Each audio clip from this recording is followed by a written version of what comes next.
2022లో corona సమయంలో వచ్చిన Odela railway station movie మంచి విజయాన్ని అందుకున్న విషయం తెలిసిందే. ఈ చిత్రానికి సీక్వెల్ గా వస్తున్న ఓదెలపై ప్రేక్షకులు భారీ అంచనాలతో ఉన్నారు.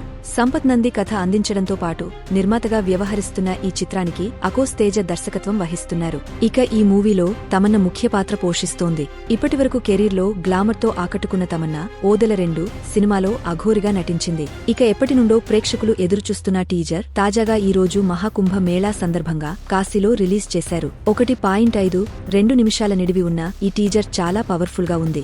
శివునికి తన జీవితాన్ని అంకితం చేసిన మంచి మనిషికి ఓ ఆత్మకు మధ్య జరిగే కథగా ఈ ఓదెల 2 తెరకెక్కినట్టు టీజర్లో అర్థమవుతుంది. ఇక విజువల్స్ నుంచి చాలా మంచి షాట్స్ ను కట్ చేయగా వాటిన బ్యాక్ గ్రౌండ్ స్కోర్ తో మరింత థ్రిల్లింగ్ గా మరల్చాడు మ్యూజిక్ డైరెక్టర్ అజనీష్ లోకనాథ్. ముఖ్యంగా శివశక్తిగా తమన్నా నటన ప్రేక్షకులను ఆశ్చర్యపరిచేలా సాగింది. కొంత గ్యాప్ తర్వాత తెలుగులో మంచి పాత్రలో కనిపించబోతుంది తమన్నా. ఈ పాత్ర తన కెరీర్ గ్రాఫ్ ని మరింత పెంచుతుంది. మొదటి భాగంతో పోలిస్తే ఓదెల 2 కోసం మేకర్స్ చాలా కష్టపడినట్లు టీజర్ చూస్తే అర్థమవుతుంది.